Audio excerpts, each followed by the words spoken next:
An Instagram yapper was just arrested in a wild story that involves bricks being thrown through windows, a man who used to sell bricks, and the recent arrest of this influencer. Eric Spofford has over 580,000 followers on Instagram. He's grown this large following from posting inspirational advice about entrepreneurship. And many people rallied behind his story of overcoming addiction to selling his business for a substantial amount of money. I built the Northeast's largest provider of addiction treatment services. So really? I took my pain and turned it into a purpose, built a business out of it.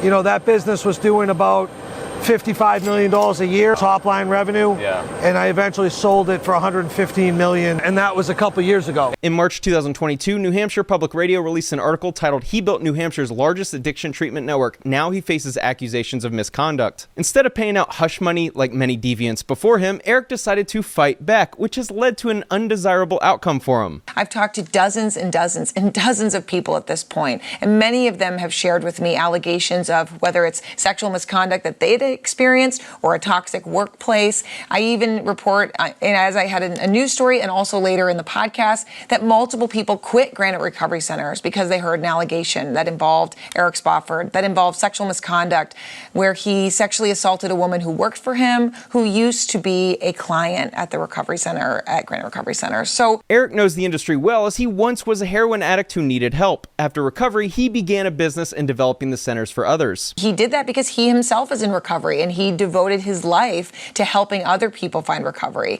That one small sober home grew into this big network of treatment centers called Granite Recovery Centers. Her biggest source seems to be this lady named Elizabeth, who in 2017 walked out of a treatment facility hoping for a new chapter in life, recovering from her opioid addiction. Just one day after leaving treatment, she said she received unsolicited, explicit Snapchat messages, including a photo of a penis and invitations to meet for sex. The messages were from Eric Spofford, one of the most prominent and influential figures in New Hampshire's response to the opioid epidemic. Some guys just have the look of someone who sends unsolicited dick pics, and let's just say I'm not surprised that this alpha male yapper is someone who sends them. The article further alleges that Elizabeth relapsed following the unwelcome harassment from Eric and absolutely blames it on him. Tell me if you see any warning signs. You know, we both came from the street, we both sold drugs, we both lived that life. We can give you all those stories. But in interviews with nearly 50 former clients, current and past employees, and others in New Hampshire's recovery community, a dark portrait emerges of Spofford as a polarizing figure who preyed on vulnerable people and wielded his power to avoid consequences. Major credit to Lauren Chulgian for her excellent reporting on this story. As you can imagine, the alpha male bro didn't want this article out, so he threatened her. Eric, through a lawyer, denied all of these allegations of misconduct, and they also threatened to sue us if we pursued the story. We, of course, did publish the story, and like you just said, a few months later, Eric Spofford did sue me, 2 of my colleagues, and 3 of my named sources for defamation. So it's been a lot. All these idiots don't seem to understand that you can avoid these horrific stories if you just don't harass people and ruin their lives.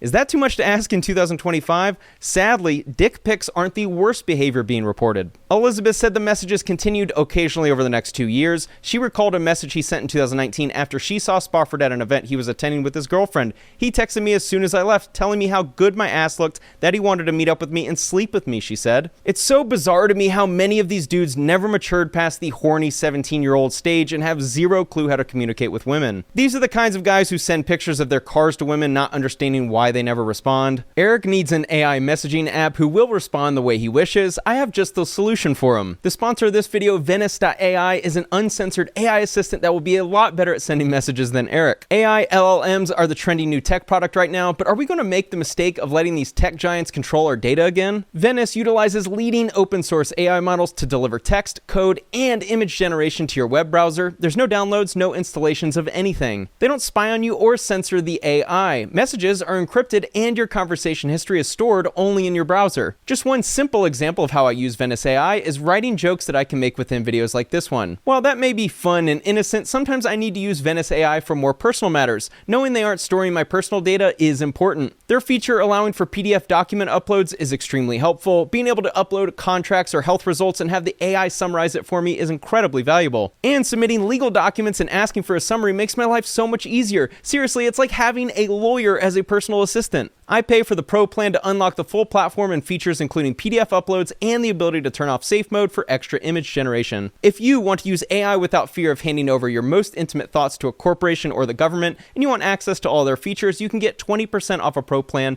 using my link, Venice.ai/Spencer Cornelia, and code Spencer Cornelia. NHPR reporting indicates that Spofford also mistreated women who worked for him. More than a dozen former GRC employees told NHPR they've known for years that Spofford acted inappropriately with female staff. These sources range from high-ranking managers to entry-level staff. Come on, man, a dozen former employees? I understand he had a lot, sometimes upwards of 200 as he stated, but a dozen? Percentage-wise, he's got to be shooting his shot more than James Harden in his prime. So employee A, not in recovery, but worked at Granite Recovery Centers, one of their facilities.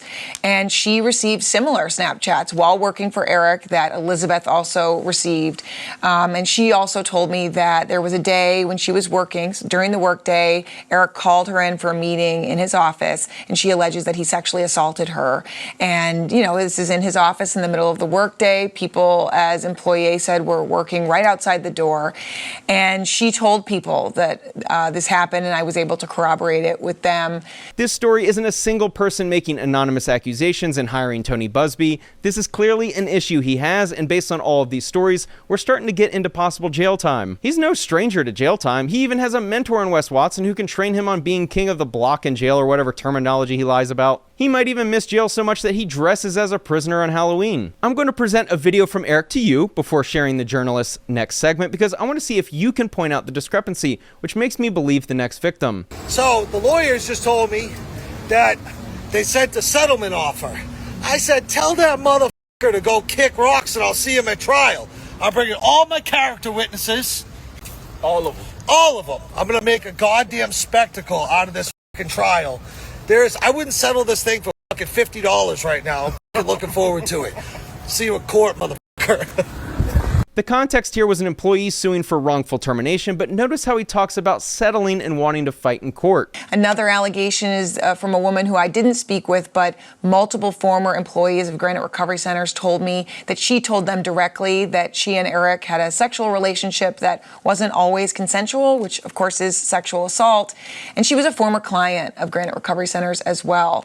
Eric would later tell a colleague that I spoke with that he settled with her. So the same guy who wants to fight with you in court is also the same guy who wanted to settle a claim with a girl making allegations that would be just as difficult to prove as the wrongful termination allegations. I get sued all the time, and at first I used to get upset about it. Now I just have lawyers on retainer, and here's my philosophy: if you sue me, you better have enough gas in the tank, because we're not settling. Like, we're going the distance. I just enjoy pointing out when people's words and actions don't align. This doesn't mean guilt, but it does make the victim's story more believable. Multiple years of litigation, he's not gonna settle. And so, don't even think about it. And then you start winning those cases, costing them money, burying them, it's over, dude. It's a wrap. So don't settle. Around 2018, Spofford started sending her seemingly innocuous messages on Snapchat. Gradually, employees said that communications became inappropriate, a message about how sex was part of his 12-step work, then pictures of Spofford shirtless, and then pictures of his penis. The reason why he made so much money from his recovery centers being full is because all of the women kept needing more recovery after dealing with his text messages. He seems to think that the final boss move for proving the recovery patients can return to society is handling his dick pics and unwelcome advances. In December 2023, the judge found no evidence of malice in NHPR journalist notes on sexual misconduct story in Eric's defamation lawsuit. This doesn't mean he's guilty of all the accusations, but this does prove that the journalist acted without disregard for the truth,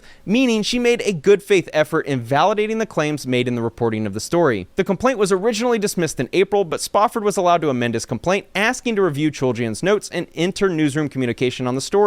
The judge ordered NHPR to provide the material, which the station could anonymize to protect its sourcing for the court to review. NHPR turned over 2,800 documents as part of discovery to prove the efforts they went to in order to report on the story. This was a 3-year process for gathering evidence.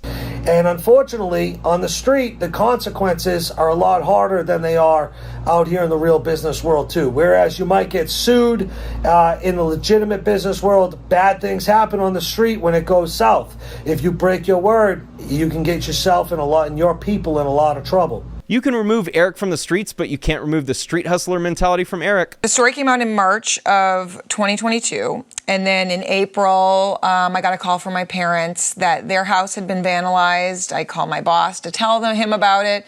Turns out his house had been vandalized. And then a third home that I used to live in Hanover, New Hampshire, was also vandalized. All very similar. C word spray painted in red on the door. In my parents' case, on their garage, a brick or rock thrown at the house, and at my parents' house, it broke the window. In September 2023, 4 New Hampshire men charged in connection with the stalking of 2 journalists. Here's the 4 losers' names, and there's mention of an NHPR journalist being the victim after a years-long investigation surrounding allegations of a New Hampshire businessman. Eric Spofford was not listed in the story, but could he be involved? I then, a month later, am out of town, and my father calls me and says that it had happened again at their house. And my husband checks our security cameras, and sure enough, a brick had been thrown through my living room window, and the words "just the beginning" were spray painted ! Under the broken window.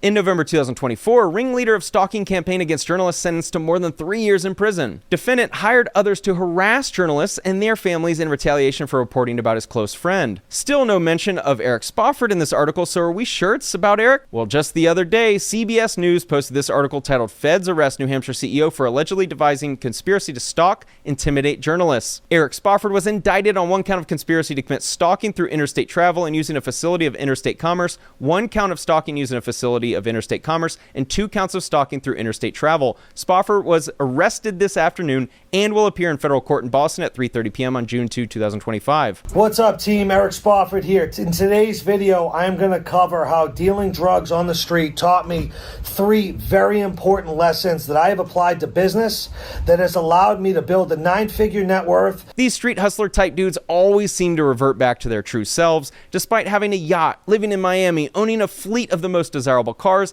and allegedly owning a $20 million mansion. They just can't avoid being pieces of shit. I've never been to prison, but this is what I imagine it looks like outside your cell block when 2 guys are trying to convince you to join their white dude gang. Since Wes Watson is such a clown and has embarrassed himself immensely over the past few months, let's have some fun for the next few minutes. I was programmed my whole life to think I could only do it selling drugs, but better believe I was obsessed with being the best drug dealer. For those of you who don't know, this dude Wes Watson is a prison influencer who claims to have served 10 years in jail and now gets paid to mentor people.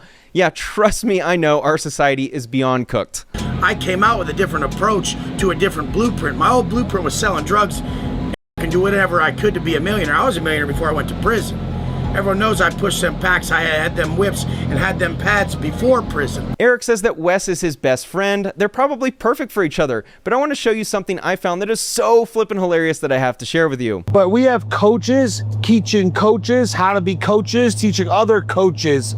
And do you know what we call that? It's called an online coaching gangbang. Don't do it. Save your money. This video was released a month ago. His best friend Wes Watson is a coach who gets paid to coach coaches. So Eric is basically saying his best friend is running a massive scam and you shouldn't give him your money. One thing that I know for sure, if these 2 guys are saved in your phone, get ready for some fantastic dick pics, and they'll probably give you a 2-for-1 deal where they'll send both in the same pic. Also, listening to Eric and RD yap away vague, useless advice is content that I wish didn't exist on social media in 2025. If you haven't seen my video yet, RD is one of the biggest fraudsters on social media. He's known as Wires Only, but I call him Fraud Only. But let me tell you something, dude. When I'm with my 13-year-old son and I'm in Brickell or Midtown or I'm in wherever in the world and someone stops to take a picture with me, I'm like, yo, who's the coolest dad in the motherfucking world? What's good, you know? Eric, you're such a shining example of what a great dad is. No wife at home. You chase after Miami thoughts. You have news stories covering your unacceptable behavior towards your employees. You send dick pics, and you just got arrested for vandalizing the house of someone who exposed you. All the money is irrelevant. You're still a loser and a terrible dad. I've been rich a long time. Yeah. And in Miami, I got a 92-foot yacht. It has 5 bedrooms. There are 5 people that work on the yacht as a private chef. I got a super mid-sized jet. It seats 12 people. I still don't understand how some of these guys can get so lucky making all the money, but yet still be such massive losers in life. Picture making $115 million and you still need to send dick pics to your employees hoping to get laid, and you're hiring losers off the street to vandalize someone's house for you who exposed your illicit behavior. Please stop paying these people for mentorship. He might have a lot of money and nice material items, but this guy is not who you want to become in life. Trust me. How do you deal, like, you know, we in Miami or whatever, how do you deal with women? Miami's a crazy place for women, dude. You can have all the women in the world, but finding the right one's a needle in the haystack. Yeah. That's because the only thing of value in your life is your money. Not a mystery you only attract gold diggers and street trash. Or maybe I was talking about you. Thanks for watching.